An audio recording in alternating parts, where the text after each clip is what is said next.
The Sig P365 SAS. I've got mine a little bit modified here. So I didn't like the Meprolite sight, and I wasn't a huge fan of the ported barrel. The ported barrel is supposed to give you 30% less muzzle flip and may help you maintain control. I haven't really noticed that much of a difference. I've switched to a Zev, just a little Zev barrel here, nothing special about it. Accuracy hasn't changed much at all, if any. I pull to the right with this gun.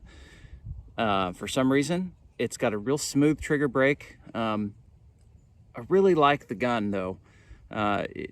Once you get used to it, you know, for a self-defense weapon, it's going to be great. Sig touts this as sort of like a close-in, last resort self-defense gun. It's meant to pull out of your pocket or pull out of wherever you have it holstered and basically hit somebody point blank. So their factory tolerances for accuracy are pretty loose. They say that, you know, if you're 6 inches to the right of a target or at 7 yards, that's acceptable. Well, that's not acceptable for me. So what I did was I went to SAS Tactical, which makes custom milled adapter plates for the SAS slide, and I got the Holosun 507K/407K adapter plate, and then I got the Holosun sight, and now I can stand out to 15 yards, 20 yards, and actually hit targets. So behind me, you've got some 8-inch plates, some 6-inch plates, and a 4-inch plate. I was just doing some shooting a second ago. I wasn't doing that great. I wasn't that accurate. I haven't shot this in a while, but I wanted to make a video about it because I haven't made a video in a while, and I really love this gun. So what's there to talk about? If you get the standard SAS, then you've got a ported barrel, and it's really loud. Even with ear protection on, it's gonna be so loud that it's gonna make your ears ring whenever you shoot it. The other downside is that you're gonna do a lot of cleaning. The slide's gonna get really dirty, the barrel's gonna get really dirty. Other than that, you know, what you gotta think about are the standard mags that it comes with don't have an extension. So if you're an average size person with an average size hand, your pinky's gonna be hanging off. So the first thing you should do is get a mag extension just for that pinky right there. It's still gonna be a 10+1, or sorry, it's still gonna be a 10-round mag +1 in the chamber, but at least you'll have that additional support that you need. That can kind of give you a little bit better grip. You can get a bunch of different magazines for this. I've got a 15-rounder, 12-rounder, and 2 10-rounders. The 15-round is ridiculous. I usually just use that when I'm coming out here to plink, and I want to do a lot of plinking and not stop. So my overall impression of the gun is it's great, it's awesome. It's my everyday carry now. It's small, even with the sight. It's got a lighter profile, and it prints less than my Glock 43. However, it still prints more than my Sig P938, and my all-metal frame P938s are still a little bit more accurate. So I'm going to do a comparison video coming up.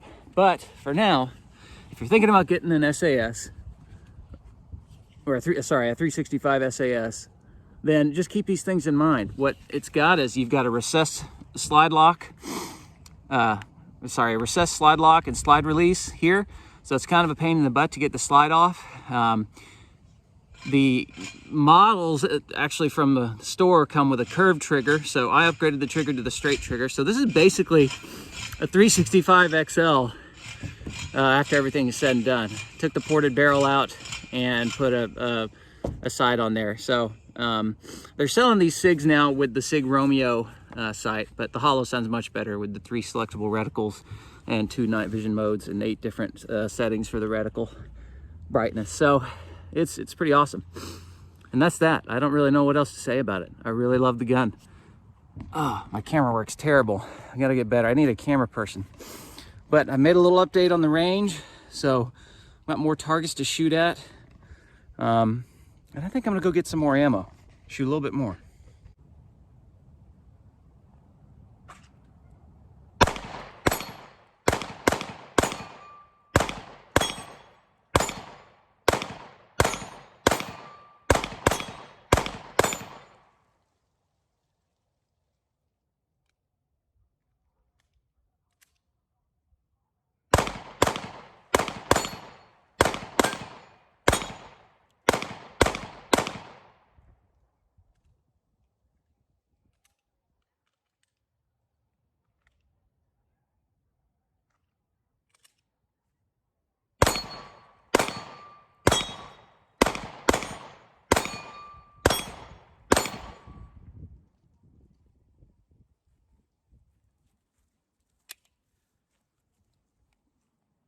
was 15 rounds through my Sig.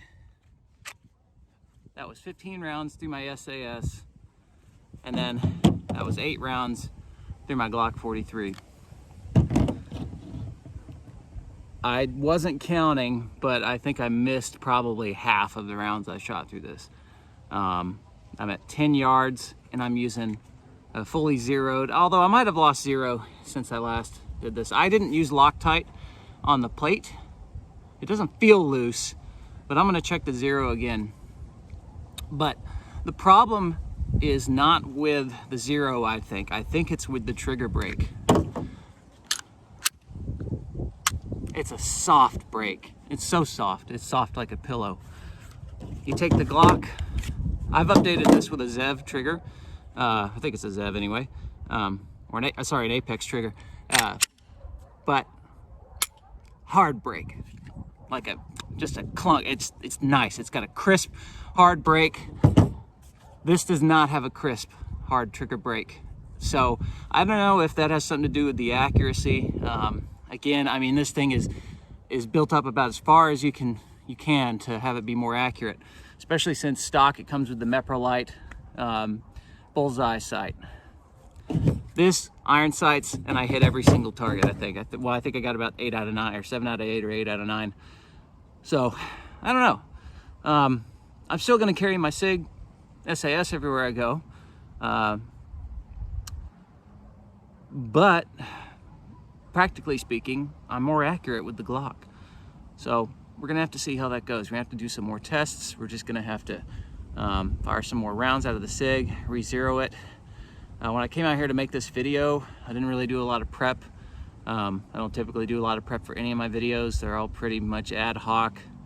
You know, so you look at any of the other ones, not reading off a script or anything, not doing a whole lot of thinking, which some of you might think is stupid, but from my point of view, it's just kind of, you're out here with me as if you just showed up and I said, hey, let's do some shooting and I'll show you some guns I have.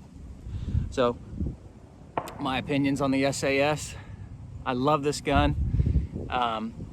It's a beautiful firearm. It's lightweight, it's easily concealable. You can tuck it in an appendix carry and it disappears. The downsides are if you stay with the ported barrel, it's loud as hell. It's you do a lot of cleaning. But if you're not doing a lot of shooting with it, then by all means stick with the ported barrel. It'll help you in situations where you have to deal with, you know, muzzle rise. The other downside is the trigger brake. The trigger movement, it's soft. It's a soft brake. It's not as clean and crisp, not near as clean and crisp and solid as the Glock. And this has been upgraded with an Apex trigger and a Ghost connector, but there's not much of a difference that I've noticed with this trigger upgrade. It just looks a little bit cooler than the stock one. That's about it. So there you have it. This was supposed to be a video just about the Sig SAS, and then I'll turn it into more of a comparison. But that's about it. Thanks for watching.